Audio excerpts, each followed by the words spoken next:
Boa tarde, pessoal. Bem, hoje nós vamos ter a palestra do Gabriel Faria. Gabriel é AI Security Engineer no Nubank, onde atua na intersecção entre segurança ofensiva e defensiva de sistemas de IA, desde a identificação de vulnerabilidades até o desenvolvimento de defesas. É mestrando em Ciências de Computação e Matemática Computacional no CMC USP, onde pesquisa os limites das redes neurais de sequência na representação de algoritmos, com o objetivo de desenvolver arquiteturas mais capazes e eficientes. Antes disso, acumulou mais de 2 anos de experiência em pesquisa em Deep Learning durante a graduação em Ciência da Computação na Universidade Federal de Juiz de Fora. Obrigada, Gabriel, por ter aceitado dar essa palestra para a gente, agentes de IA, como funcionam, como atacá-los e como defendê-los. A palavra está com você. Boa tarde para todo mundo. Muito obrigado, Sandra. Muito obrigado ao professor Osório. Obrigado ao C4AI pelo convite, pelo espaço. Como a Sandra me apresentou, eu sou o Gabriel, eu sou AI Security Engineer no Nubank e eu vim falar hoje sobre segurança de IA, segurança de LLMs e segurança de agentes. Cada vez que a gente olha as notícias, a gente está vendo agentes sendo usados para mais e mais aplicações de forma mais e mais autônomas, mas é claro que com toda essa autonomia vem grandes desafios de segurança e eu vou falar um pouco aqui de como esses agentes funcionam, como atacá-los e como defendê-los, né? A nossa agenda hoje tem 3 partes. Eu vou começar falando do básico, de como um LLM funciona, o que torna um LLM um agente, né, o que são as ferramentas que ele usa, como funciona a memória de um agente. Vou dar exemplos de aplicações típicas. E aí, na parte 2, a gente vai falar sobre as vulnerabilidades desses agentes, né? Quais ataques que eles podem sofrer, como esses tipos de ataque normalmente são realizados, como eles podem ser realizados. Eu vou apresentar exemplos concretos desses ataques. E, por fim, eu vou falar, claro, de como defendê-los, né? Frente a todas essas ameaças e vulnerabilidades que existem, como que a gente pode usar a IA de forma mais segura, usar esses agentes de forma mais segura. Então, para começar, a gente estabelece que um LLM é uma função que dá a probabilidade do próximo token, né? Um LLM ele vai receber um texto como entrada, um prefixo de um texto como entrada.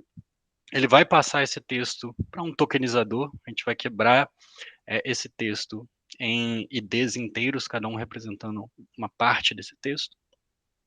Esses IDs vão ser passados para uma grande rede neural, né, um grande modelo de língua, que vai processar essa entrada e ela vai dar para a gente um vetor de saída representando as probabilidades de cada token possível, né, do mais provável que seja a continuação dessa sequência de entrada ao menos provável. E usando dessa saída de probabilidades, a gente consegue gerar saídas novas, completar esse texto através de amostragem, né? Então, se a gente tem como entrada a sequência hoje o céu está, o meu modelo ele vai dar como saída algumas possibilidades. O céu está azul, o céu está nublado, o céu está lindo, limpo, claro, escuro, entre outros.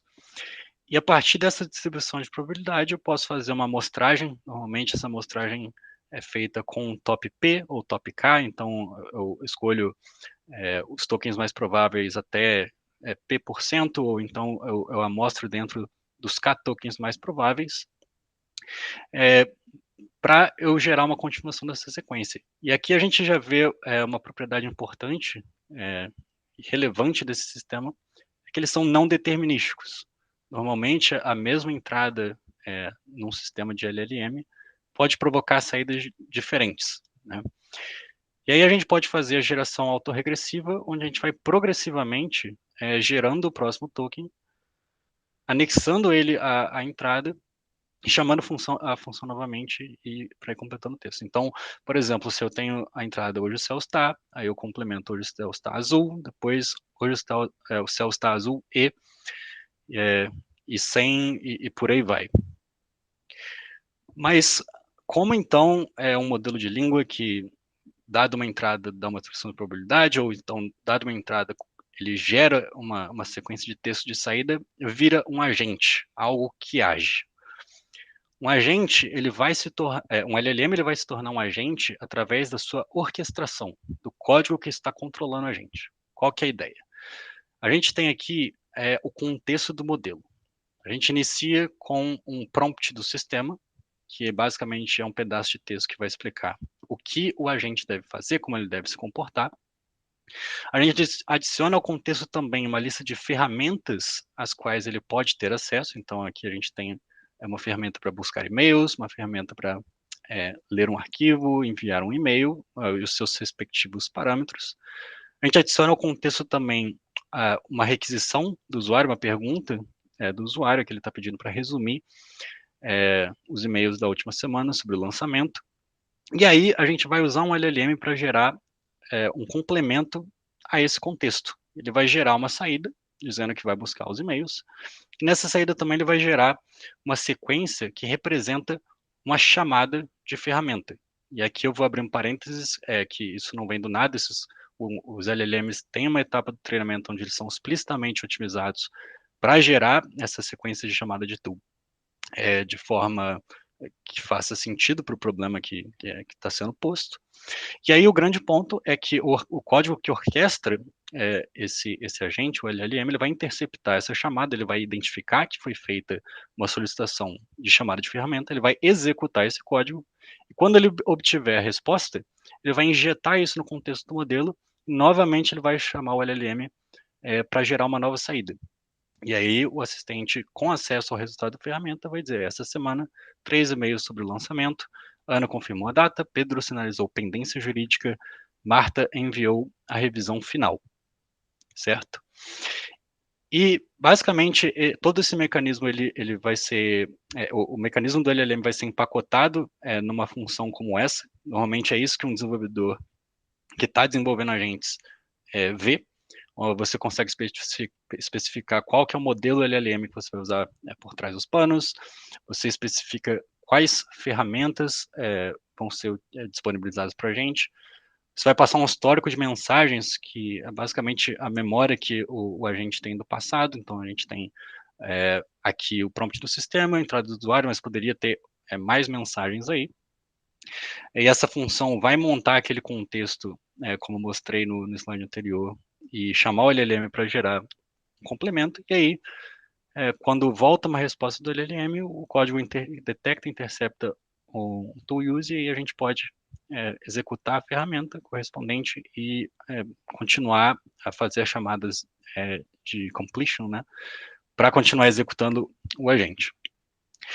E dotados dessa interface de código, os desenvolvedores podem fazer diversos tipos de aplicações de LLM e agentes. Eu vou exemplificar algumas. Primeiro, a gente pode pensar num assistente de atendimento, né? Ele responde perguntas de cliente em linguagem natural, consultando um conjunto fixo de documentos fornecidos pela empresa.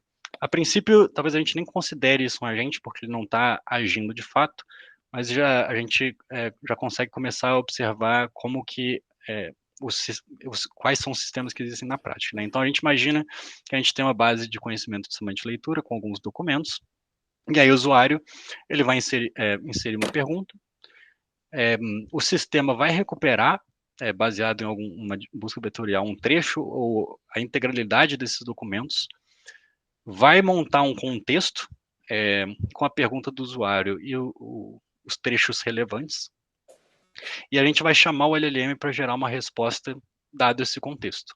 Aqui a gente tem um exemplo prático, que a gente pergunta, comprei há 20 dias, posso trocar? O sistema vai recuperar esse chunk e aí o LLM vai ser chamado para gerar a resposta, sim, a política permite trocas em até 30 dias, você ainda está no prazo. E aqui a gente tem, do ponto de vista de segurança, algumas características interessantes, porque esse é uma aplicação, né, essa é uma aplicação que vai ler um conjunto fixo de documentos fornecidos pela empresa, vai responder o usuário num fluxo fixo, e ele não vai escrever nada, né? Ele apenas vai gerar uma resposta. É uma aplicação mais bem comportada e mais controlada. O segundo exemplo já começa a ficar mais interessante, porque aí a gente está falando de um agente assistente corporativo que está conectado a diversos sistemas reais, com acesso de leitura e escrita. Ele pode executar tarefas que atravessam múltiplos sistemas. Então, a gente consegue imaginar um agente que ele tem acesso ao Google Drive, ele consegue ler e criar documentos, acesso ao e-mail, ele consegue ler, criar e enviar documentos, acesso ao GitHub, ele consegue ler, criar e comentar issues e ou coisas parecidas nos repositórios. Ele interage com o usuário, que é o colaborador da empresa. E aqui a gente tem um exemplo. O usuário pede, veja os issues críticos da sprint, cria um resumo no Drive e avise o time. E aí o agente monta um plano onde ele vai chamar 1, 2, 3, 4 ferramentas em sequência para fazer tudo isso, e aí ele vai dar a resposta final, que o resumo foi criado e enviado. Deixa a mãe. E aí tem algumas características interessantes desse sistema aqui do ponto de vista de segurança, porque agora você tem um sistema que ele pode criar efeitos colaterais diretamente, ele cria arquivos, envia e-mails. Outro ponto muito interessante é que aqui o fluxo não é estruturado, quem decide o que vai ser feito é o próprio LLM, baseado na solicitação do usuário. E como eu mencionei anteriormente, esse plano de ações aí, ele pode interferir em vários sistemas, consultar várias fontes de dados externas ao mesmo tempo. E, como terceiro exemplo, a gente tem um sistema mais interessante ainda, que seria um sistema autônomo para implementar código.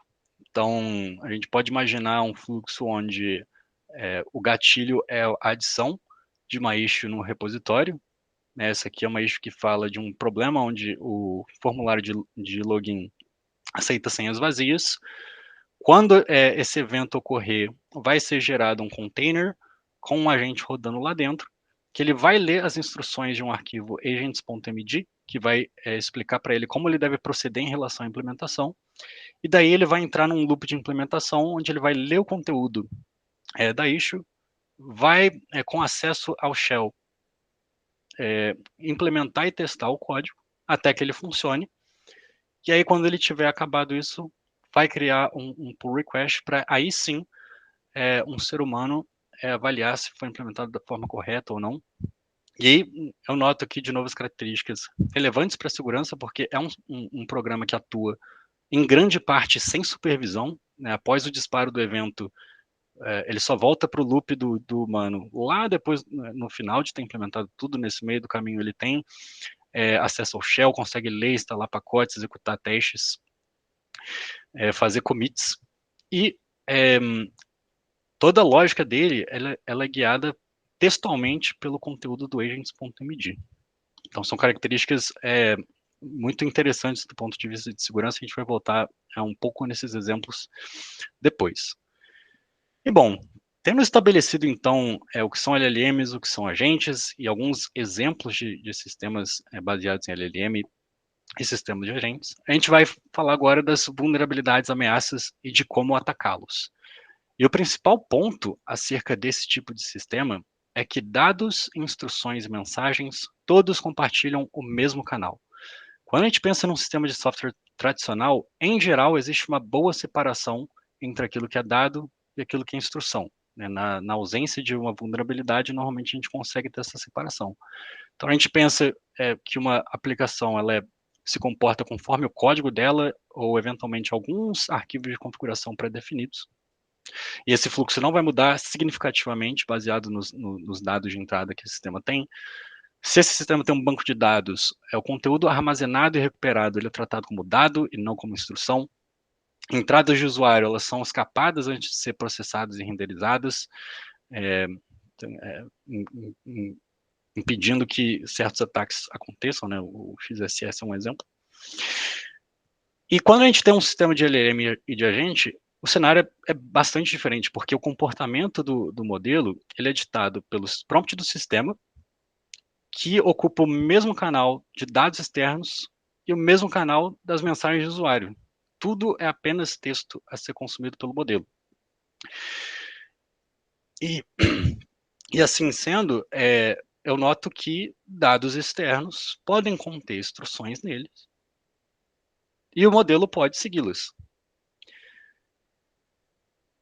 Então, todo esse cenário, ele abre portas para o principal ataque contra LLMs, que é a injeção de prompt, ou prompt injection. Pela definição da WASP, uma injeção de prompt ela acontece quando o atacante ele fornece uma entrada especialmente construída para subverter o intuito original de um prompt ou conjunto de instruções de um LLM, de um agente. E a gente pode dividir os ataques de injeção de prompt em dois: ataques de injeção de prompt diretos e indiretos. No ataque de injeção de prompt direto, o atacante está em contato direto com o LLM. A gente pode pensar, por exemplo, no exemplo do chat de suporte, onde qualquer pessoa externa pode entrar e interagir com a gente. Nesse caso, o intuito é escrever uma mensagem que sobrescreva, que se sobreponha às instruções de sistema para obter algum tipo de vantagem. A gente vai voltar nisso daqui a pouco. E já no fluxo indireto, o intuito do atacante é contaminar uma fonte de dados que vai ser posteriormente inserida no contexto de um LLM sendo usado pela vítima. E aí, nesse documento infectado, a ideia é inserir uma instrução maliciosa que vai fazer alguma coisa que o atacante quer com a vítima, ou com os dados da vítima. Então, vamos para alguns exemplos, né? Na injeção de prompt direta, quais são algumas coisas que um atacante poderia estar interessado? A primeira delas é o reconhecimento do sistema. Então, se o atacante chega numa interface de chat, ele quer descobrir como que o sistema funciona por dentro, se aquele agente que ele está interagindo tem acesso a ferramentas ou não, qual que é o modelo que está por trás. Ele pode construir perguntas que induzam o modelo a revelar essas informações. Ele pode estar interessado de forma mais geral em extrair informações que estão no contexto do modelo, de documentos que talvez o agente não devesse estar falando de forma tão aberta. Às vezes tem, no conjunto de documentos que o agente tem acesso, tem algum trecho ali que não era bem para ser uma informação pública. E um outro muito interessante é o jailbreak, que basicamente o objetivo é desativar os filtros de conteúdo para obter respostas fora do escopo permitido. Normalmente, os LLMs eles são treinados para recusar geração de conteúdo ofensivo, conteúdo ilegal. E, por exemplo, imagina que você concedeu a um agente acesso à sua conta profissional do Instagram para responder automaticamente os comentários que você recebe. E, bom, nesse caso, um usuário mal intencionado ele poderia usar um prompt de jailbreak para forçar o seu agente que está usando a sua conta e a sua imagem a gerar algum conteúdo ofensivo ou impróprio.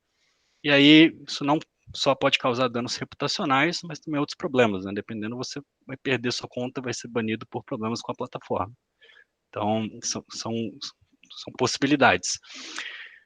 E, claro, quando ainda por cima a gente tem autoridade para agir, o atacante pode obter vantagem de forma mais direta. Então, suponha que o assistente tenha permissão de aprovar reembolsos, o atacante pode se passar para uma autoridade e induzir o modelo a aprovar o reembolso dele de forma indevida, né?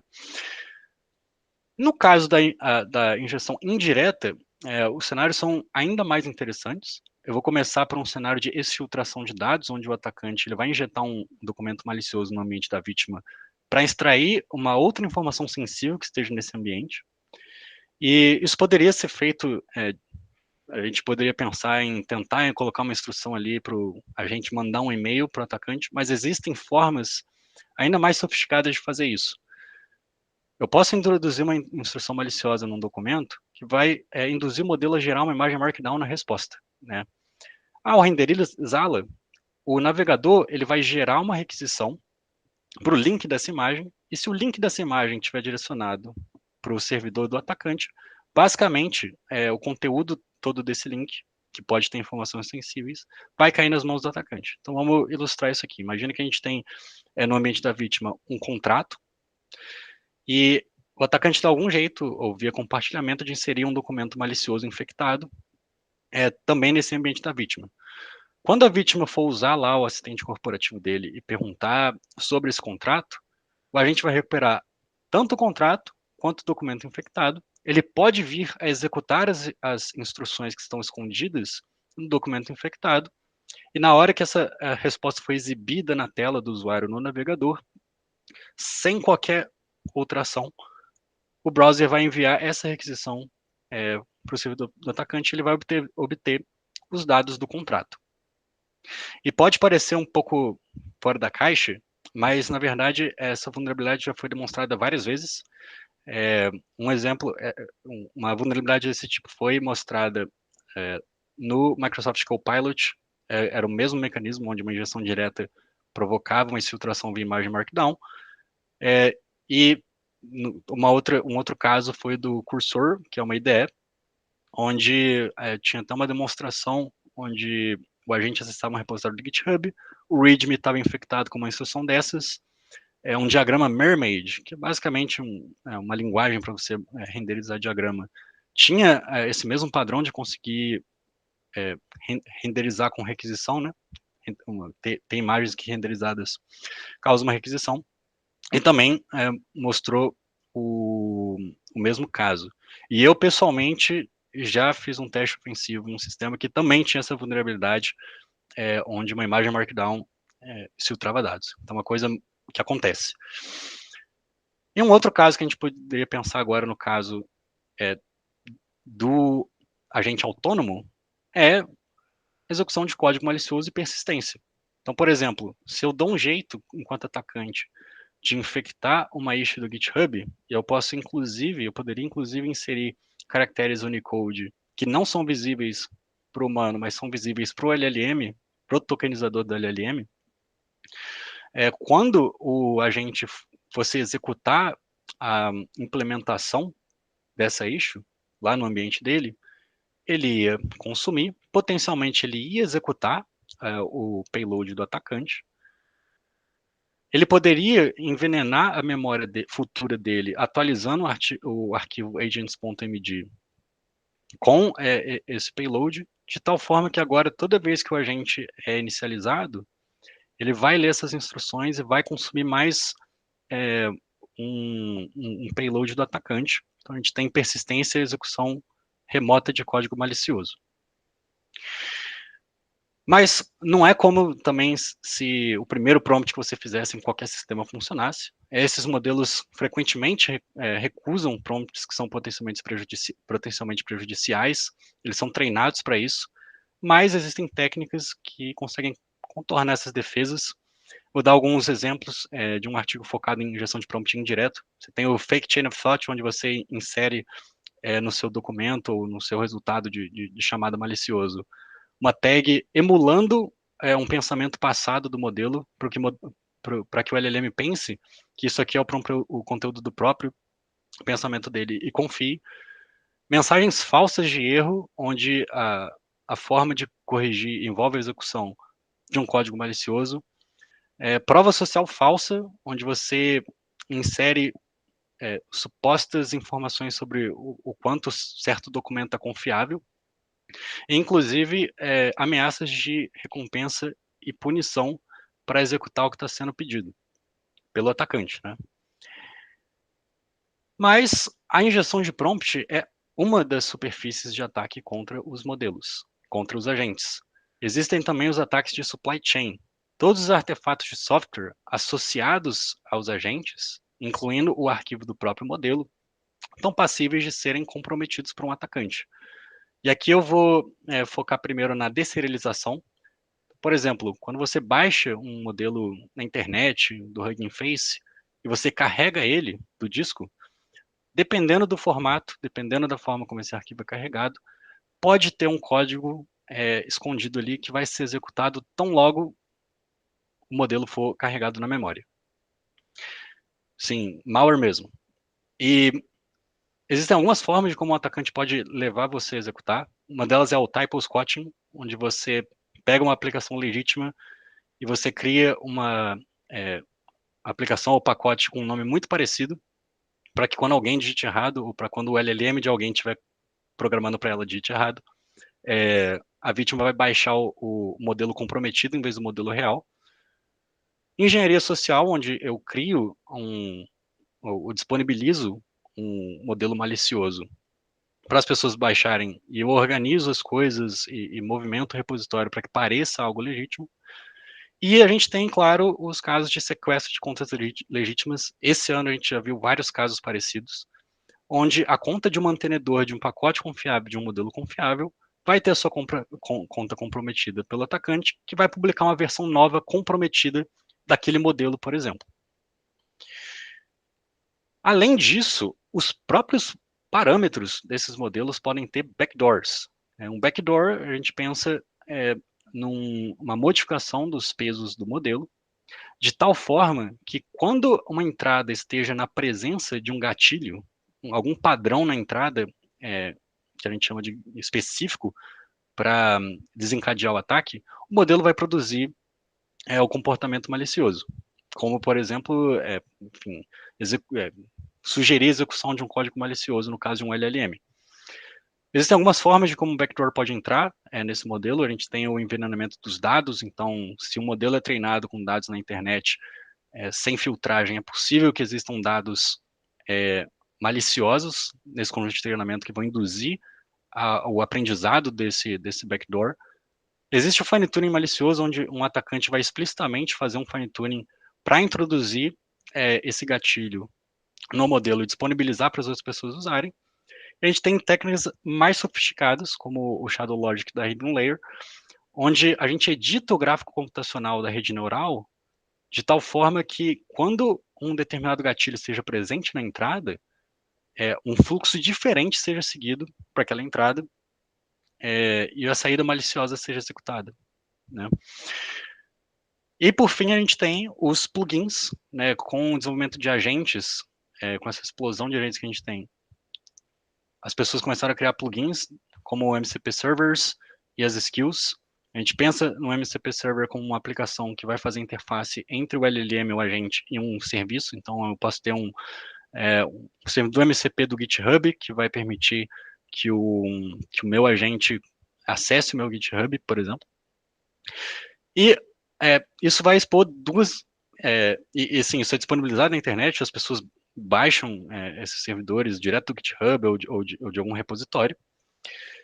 Isso introduz algumas superfícies de vulnerabilidade. Uma delas é o próprio código dessas ferramentas que pode estar comprometido. E a outra é a própria descrição das ferramentas, né? Há pouco tempo atrás eu comentei que para um modelo saber quais ferramentas ele tem acesso, essas ferramentas são introduzidas com as descrições delas no contexto. Se essas descrições tiverem instruções maliciosas, eu posso fazer um prompt injection através desse mecanismo. E as skills são basicamente conjuntos de scripts e texto que vão ensinar certas habilidades para o modelo. Então, eu poderia ter uma skill para ajudar a anotação automática de dados, mas que no meio daquele texto todo existe um script malicioso ou uma instrução maliciosa que, se você não estiver atento enquanto usuário, você vai colocar essa skill no contexto do seu modelo, seu agente, e o seu agente vai ser comprometido. E ano passado, a VirusTotal fez um estudo em quase 18 mil repositórios de MCP no GitHub, e surpreendentemente 8% foram classificados como maliciosos. Então, é uma coisa que acontece. E claro, depois de falar de todos esses problemas, todos esses riscos, ameaças e vulnerabilidades, a gente tem que se perguntar como que a gente vai proteger esses agentes. E a resposta, infelizmente, é que segurança de agentes, em grande parte, é um problema em aberto. Não existe um escape para a língua natural, para tirar os prompt injections entre outras vulnerabilidades que existem, mas há algumas mitigações. A primeira delas pode parecer óbvia e básica, mas é importante, que é o prompt hardening. A gente tem que lembrar que esses modelos são explicitamente treinados para ser o mais úteis possíveis e atender o máximo das demandas do usuário quanto for possível.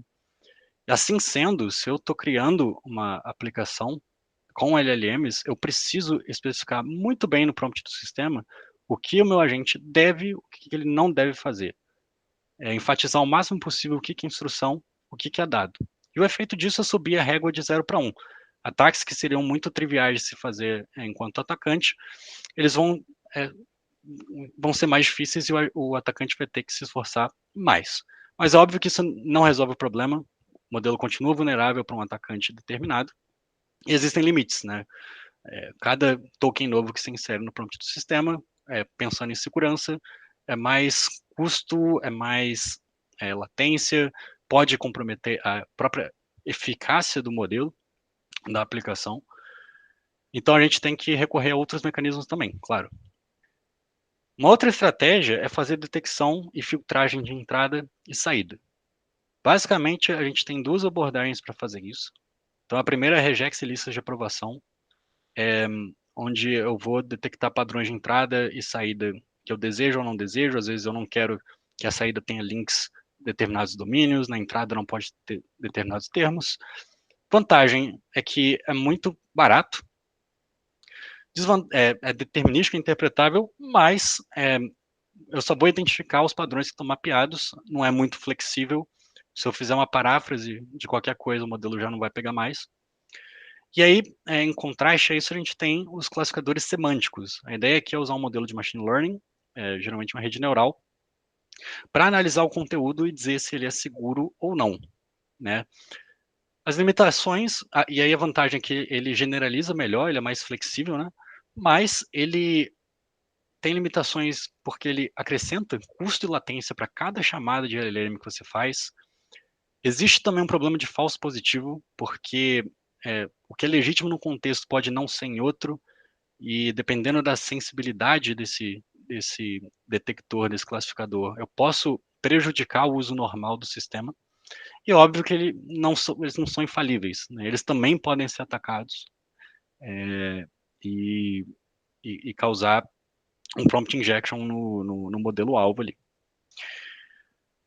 E aí a gente precisa também complementar isso com, já que essas são defesas probabilísticas, a gente tem que complementar isso com defesas determinísticas. Então a gente tem que seguir algumas regras de bom senso, né? Seguir o princípio do menor privilégio, então dar aos agentes o menor acesso possível a redes, arquivos credenciais e ferramentas. Às vezes você precisa dar acesso ao GitHub, mas você não precisa de todas as ferramentas do GitHub num servidor MCP. Então é interessante reduzir essa interface. É interessante usar ferramentas estruturadas em vez de ferramentas não estruturadas. Às vezes seria mais simples implementar um modelo dando acesso completo ao shell, mas é mais seguro se eu expor a ele exatamente só aquilo que ele precisa, de forma estruturada. E sandboxing, né, isolar a execução do agente num ambiente onde controlado, onde eu consigo impor as restrições que sejam adequadas. A gente também tem padrões de arquitetura seguros que a gente pode implementar para reduzir o risco associado às aplicações de LLM.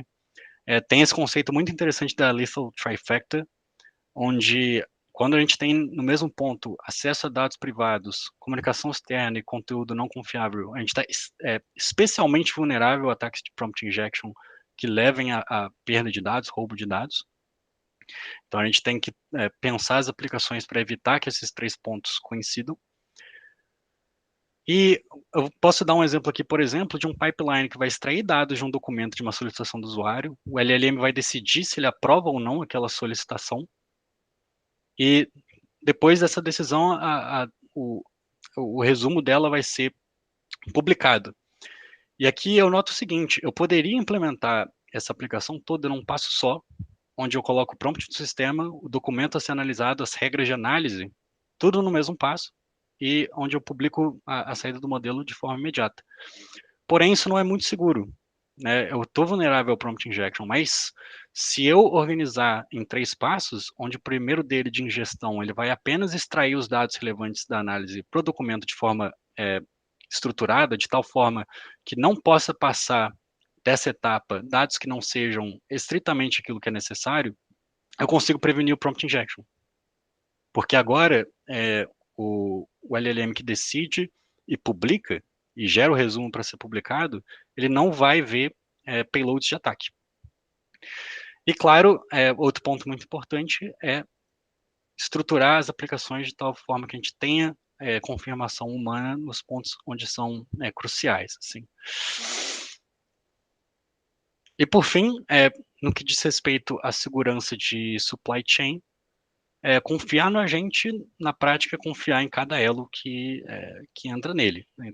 Tudo que está associado ali, os pesos, os datasets que a gente usa, as dependências, servidores MCP, plugins, e a gente deve tomar medidas para tornar isso seguro. Então, é muito importante que a gente entenda os modelos que a gente está baixando. A gente tem que baixar de fornecedores confiáveis. É interessante fixar a versão dos modelos que a gente está baixando, verificar a integridade, verificar a presença de malware. Vou abrir um parênteses aqui. É muito comum no Hugging Face, quando você está baixando um modelo, e muitos provedores de modelo até botam um código de exemplo ali para você copiar e colar e usar o modelo, onde você se refere ao modelo pelo nome, você passa um parâmetro lá para não pedir confirmação, de tal forma que quando executa aquele código, você vai baixar aquele modelo e executar ele imediatamente, né, carregar ele imediatamente. Mais seguro seria se você fixasse explicitamente qual é a versão do modelo que você baixou. Porque se você não faz isso, alguém, como eu comentei anteriormente, alguém que compromete aquela conta, pode colocar uma versão mais nova daquele modelo com malware. E aí o seu código ele pode vir a puxar a versão mais recente que está comprometida. Então, especialmente em ambiente corporativo, isso é uma coisa muito importante. Deserialização segura é um outro ponto muito importante. Existem formatos como Safe Tensor que não permitem a execução de código arbitrário durante o carregamento. É um formato mais interessante de ser usado. E o mais importante de tudo, manter um bom julgamento enquanto usuário. A gente tem que ter ciência do que a gente está colocando nas nossas máquinas, o que a gente está dando de permissão para os agentes. A gente vê todo dia no Twitter um monte de gente conectando absolutamente tudo aos agentes, fazendo muitas coisas, mas a gente precisa ter cautela, né, cuidado. Por fim, para concluir, segurança de agentes, segurança de IA é um problema difícil e sem uma resposta pronta, né? E além disso, tem muitas coisas que, na verdade, eu nem mencionei nessa apresentação. Você tem modelos visuais que consomem imagens como entrada, modelos de áudio. Você tem ataques nesses dois domínios, ataques que são visualmente imperceptíveis e manipulam o modelo, ataques que são inaudíveis e manipulam o modelo. E muita coisa ainda está em aberto. Eu queria terminar compartilhando duas linhas de pesquisa interessantes que eu vi no ICLR. Uma delas eu vou ilustrar com um paper do Aside aqui, que basicamente ele vai introduzir rotações ortogonais nos embeddings dos tokens de dados, né, eventualmente um retorno de uma tool, um documento que é inserido, para basicamente na língua da álgebra linear comunicar para o modelo que aquilo ali é diferente de uma instrução. Então, é uma linha interessante esses trabalhos que tentam introduzir segurança dentro do próprio modelo. E uma outra pesquisa interessante é uma pesquisa onde você adota uma postura mais restrita, onde todas as ações potencialmente comprometedoras vão exigir aprovação humana. Você tenta otimizar e instruir os agentes de tal forma que eles, cientes desses limites de segurança que eles têm, criem planos melhores para executar as requisições do usuário. E com isso eu encerro a apresentação aqui. Muito obrigado novamente e eu estou aberto às perguntas. Fantástico, adorei! Parabéns, Gabriel. Obrigado. Eu não estou vendo as perguntas. Eu vou falar para você. Ah, tá. Muito claro mesmo. Logo no começo, eu acho que tinha uma pergunta do... Deixa eu ver se eu acho aqui. Da plataforma que você usa... do framework. Você usa algum framework de agentes? Se tiver aqui ainda, pode falar. Você pode enunciar de novo sua pergunta. Tá, eu espero perguntar e eu respondo já. Deixa eu ver se ele está. Oi, boa tarde. Estou sim. Pronto. Opa. Tudo bem? Gabriel, bom, parabéns pelo trabalho. Aí a dúvida é só o seguinte, qual foi o meu trabalho que você usa no seu dia a dia? Assim? Porque a gente porque você trabalha em empresa privada, então, assim, eu queria conhecer como que é na vida real, assim, o que você usa no trabalho. Então, existe uma mistura, eu vou falar mais amplamente do mercado, assim. Existem frameworks como o LangChain, que eles vão te dar uma estrutura maior para você criar os seus agentes, mas eu vejo, acho que é uma das mais usadas, assim, mas eu vejo muito também em criação de framework customizado, né? Então, na base da coisa toda, você tem direto uma chamada de API via API da OpenAI, via API da Anthropic ou via LightLLM, e você faz a orquestração você mesmo. Eu, no meu trabalho de engenheiro de segurança de AI, normalmente eu não uso esse tipo de framework, porque eu não construo esse tipo de sistema, mas quando eu preciso emular uma aplicação para fazer um teste ofensivo, eu costumo usar o LightLLM e fazer a orquestração ao mesmo. Tá bom, obrigado. Disponha.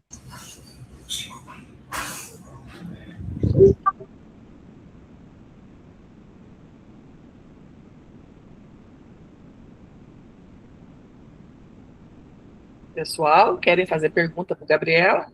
Eu levantei a mão aqui. Obrigada. Obrigada também, Gabriel, entrando aqui na onda do Rodrigo, da gente fazer pergunta. Obrigada pela tua apresentação. Eu também tenho uma dúvida, assim, gostei do que você mostrou, infelizmente eu entrei 5 minutinhos atrasada, mas eu fiquei, assim, me perguntando, né, que camadas a mais, no seu trabalho, por exemplo, você precisa garantir em termos de segurança, porque muito do que você mostrou foi muito baseado em ataques via prompt a um LLM. Não necessariamente eu precisaria ali ter um agente, né? Eu poderia considerar uma aplicação que como um chat, né? Como você colocou, que não necessariamente usa agentes por trás, né? Pode ser só usando uma API como que tem um serviço, né, de disponibilização desse LLM, e aí eu vou tentando fazer com que esse LLM que está dentro desse chat, ele tenha uma maldade, né, vamos dizer assim, no que ele vai gerar. Isso é uma pergunta, né, qual a grande diferença das camadas de segurança que eu preciso ter quando eu meio que visto a roupa ali daquela aplicação dela ter vários agentes, o que muda tanto assim, né? Em relação à segurança que eu preciso garantir para esse contato com o LLM direto na aplicação. E a outra dentro da perspectiva, assim, até do que você trabalha, né? Qual a tua principal tarefa, né? E o quanto isso se distancia, por exemplo, quando a gente tem a segurança de rede, né? Como, assim, ou então a mesma segurança de um software, que eu preciso fazer específicos tipos de teste de segurança. Existe algum... porque parece uma área, assim, que está assim, sendo necessária, né? E eu imagino que isso ainda esteja sendo...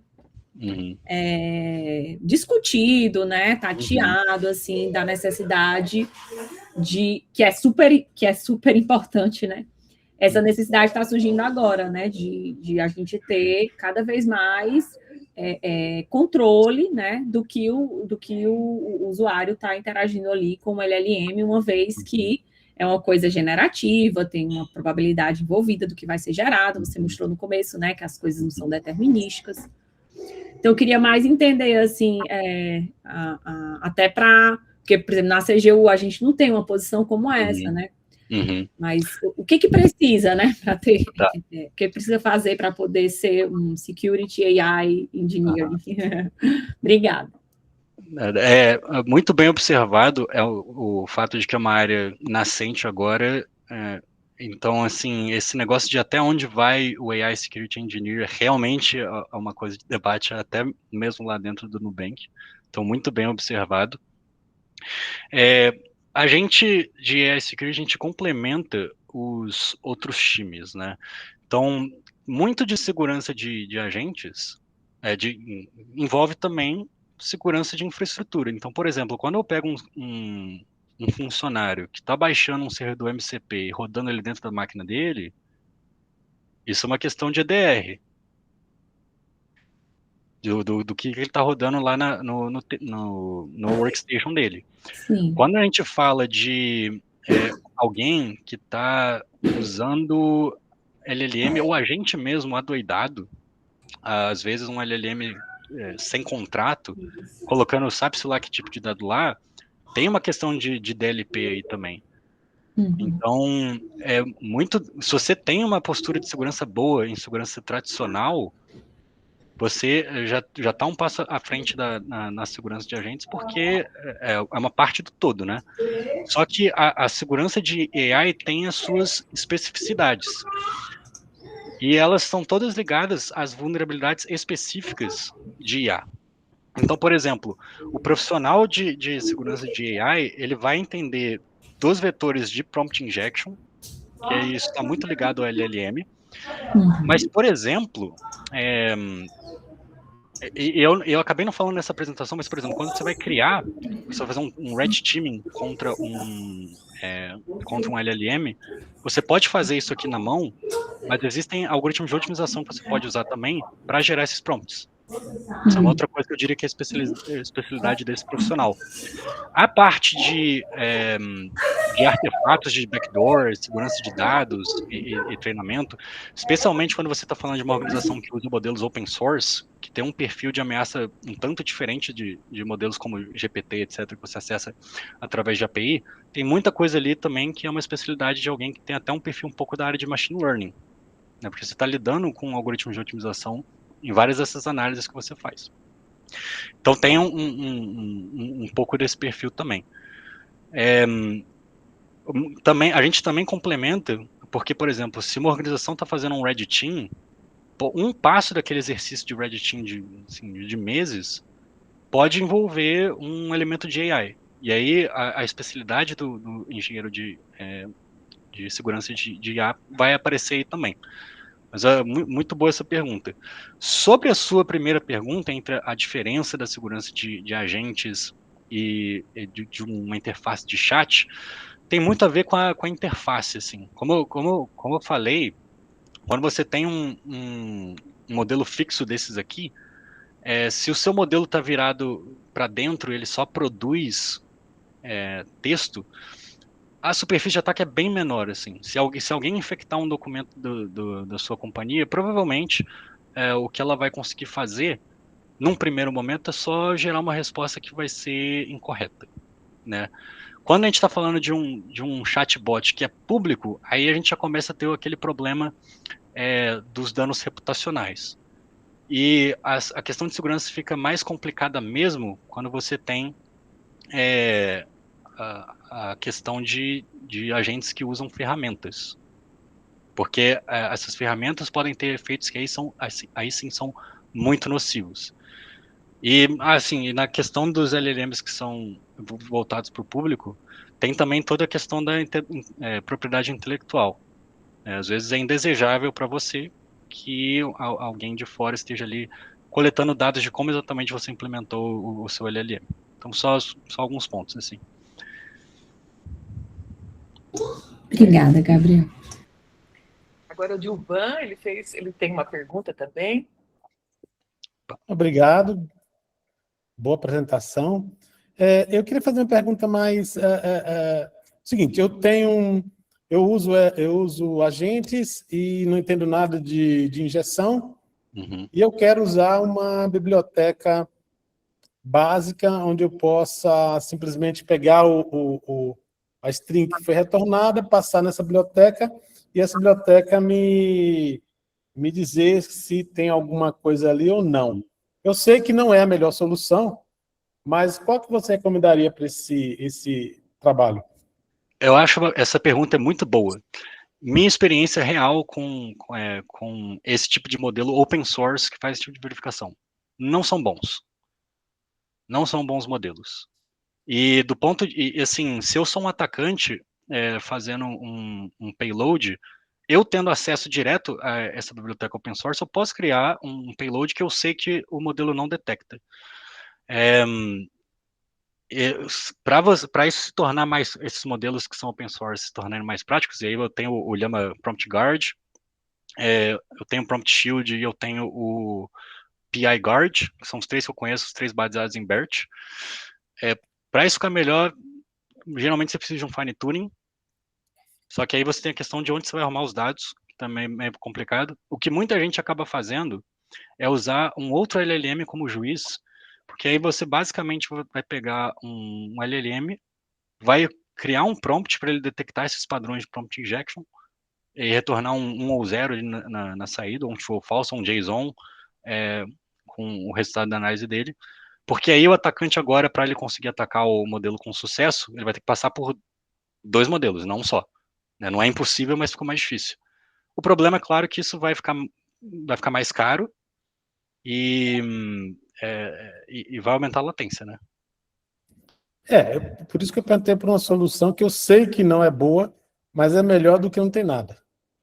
É complicado. Assim, o ecossistema, especialmente o open source, assim, não tá muito bom para esse tipo de problema. As coisas estão evoluindo ainda, assim.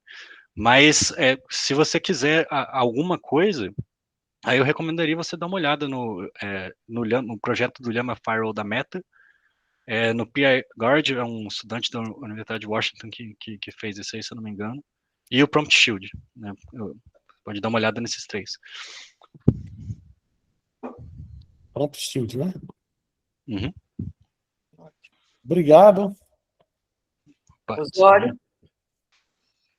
Em primeiro lugar, eu queria parabenizar, a apresentação foi super interessante, didática, né? Eu acho que a gente aborda um tema também de uma área relevante para caramba, né? Porque a gente está passando de LLM para a gente, e aí a coisa está em outro nível. Então, acho que foi muito interessante, muito, muito importante. Mas aí, primeiro eu vou fazer uma pergunta, depois essa apresentação a gente pode disponibilizar ela, você acha que não tem problema? Não tem problema nenhum. Tá. Isso é mais para a questão oficial. E a segunda coisa que eu queria saber é sobre essa tua trajetória acadêmica profissional, né? Assim, atualmente você está com que status, né? E qual é o trabalho que você está propondo aí de pesquisa? Da minha pesquisa? Acadêmico, isso. Eu estou terminando o mestrado num tema que eu comecei há quase 3 anos atrás a idealizar, e tem pouco a ver com o que eu trabalho hoje, assim, pouquíssimo.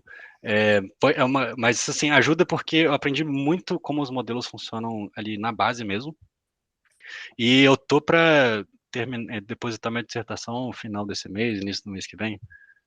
Tá.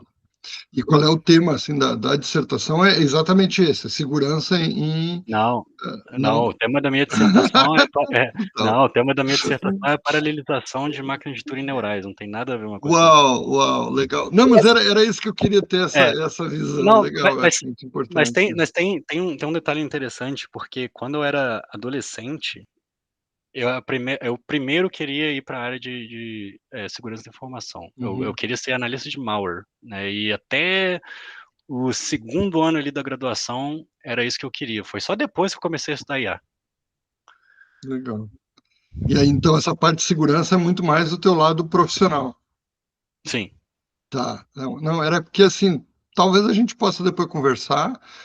Eu tenho um case sobre a questão de segurança para agentes.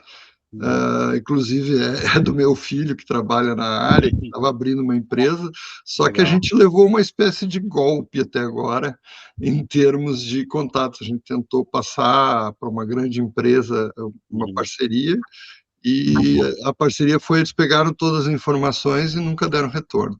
Caramba.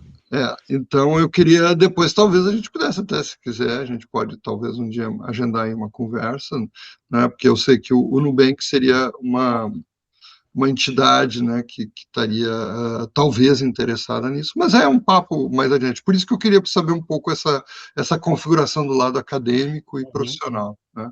Claro. Na verdade, fico muito contente pelo trabalho, porque paralelizar a máquina de Turing é fantástico, né? Quer dizer, as redes neurais são inerentemente paralelas, e a parte de segurança que você está fazendo profissionalmente também eu apreciei muito a apresentação. Então é isso. Muito obrigado aí pelas respostas e pela apresentação. Legal, eu que agradeço.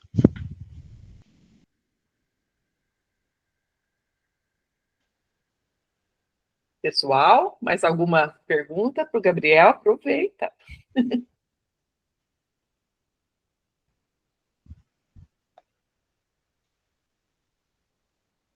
Então, acho que vamos parabenizar, Gabriel. Muito obrigada. Eu que agradeço.